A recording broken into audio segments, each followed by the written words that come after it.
Hello प्यारे बच्चों, मैं हरकिशन और जैसा कि आप सभी जानते हैं मैं एक फिजिक्स टीचर हूँ।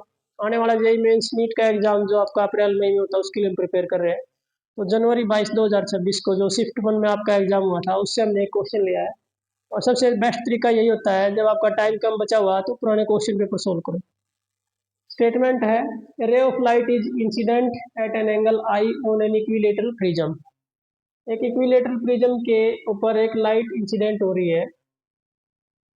तो ये आपका इक्विलेटरल प्रिज्म है, इसके फर्स्ट सरफेस पर लाइट इंसिडेंट कर रही है ए बी सी। तो इसका ये नॉर्मल के साथ जो एंगल बन रहा है वो बन रहा है आई।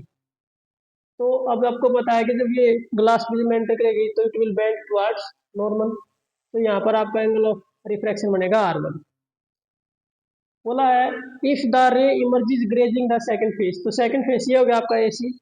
तो जब लाइट इस पे से जब इमर्ज आउट करती है तो ग्रेज कर रही है सेकंड फेस को। ग्रेज का मतलब है बिल्कुल इसके साथ टच करते हुए बाहर की तरफ जा रही है। तो नॉर्मल जो होता है सेकंड सरफेस का ये हो गया। तो इसके साथ जो आपका एंगल ऑफ इमरजेंस बन रहा है वो आपका 90 डिग्री है, क्योंकि इस नॉर्मल में और इस सेकंड फेस में जो एंगल बनेगा वो 90 बनेगा।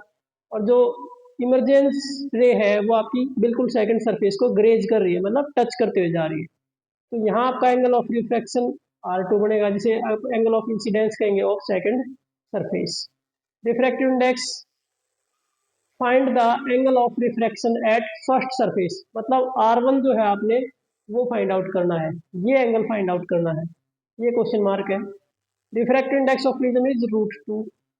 रिफ्रैक्टिव इंडेक्स गिवन प्रिज्म का √2। तो देखो हमें ये पता है कि इस पॉइंट को हमने नाम दे दिया M, इसको हमने नाम दे दिया L। तो ये हमें बताया कि इक्विलेटरल प्रिज्म में जो सभी एंगल होते हैं वो क्या होते हैं 60 डिग्री।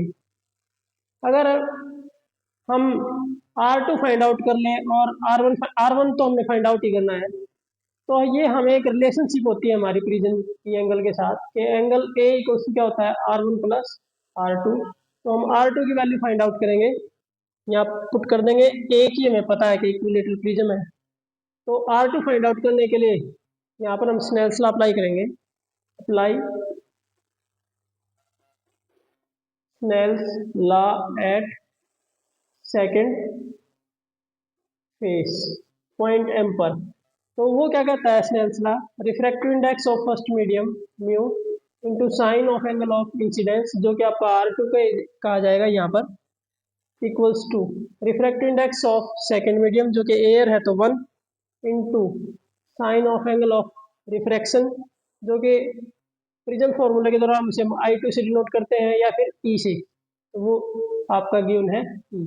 तो हमें पता है कि म्यू की वैल्यू तो √2 गिवन है और E की वैल्यू आपकी 90 डिग्री गिवन है। तो इस इक्वेशन 1 में हम पुट करेंगे तो √2 sign of R2 equals to क्या हो जाएगा 1 इंटू साइन 90। E की वैल्यू 90 पुट करेंगे तो ये 1 ही हो गया। तो साइन R2 जो आपके पास आ गया वो आ गया 1/√2। साइन ऑफ द एंगल की वैल्यू 1/√2 कब होती है, जब आपका एंगल क्या हो 45 डिग्री। तो ये जो हमारी R2 की वैल्यू है वो इस इक्वेशन में पुट कर देंगे। तो ये हमें पता है इक्विलेटरल प्रिज्म है तो 60 इक्वल्स टू R1 हमने फाइंड आउट करना है और ये हमारा कितना गिवन है 45। तो R1 हो जाएगा 60, ये उस तरफ जाके -60 - 45 दैट इज 15 डिग्री। तो ऑप्शन बी आपका करेक्ट रहेगा। ये हमारी जो इक्वेशन है, जब हम प्रिज्म फॉर्मूला स्टडी करते हैं एंगल ऑफ मिनिमम डेविएशन निकालने के दौरान, तो उस टाइम पे ये इक्वेशन हमारी आती है कि एंगल ऑफ प्रिज्म और जो एंगल ऑफ रिफ्रैक्शन होते हैं इनसाइड प्रिज्म, उनमें ये रिलेशनशिप होती है हमारी। Thank you, have a nice day.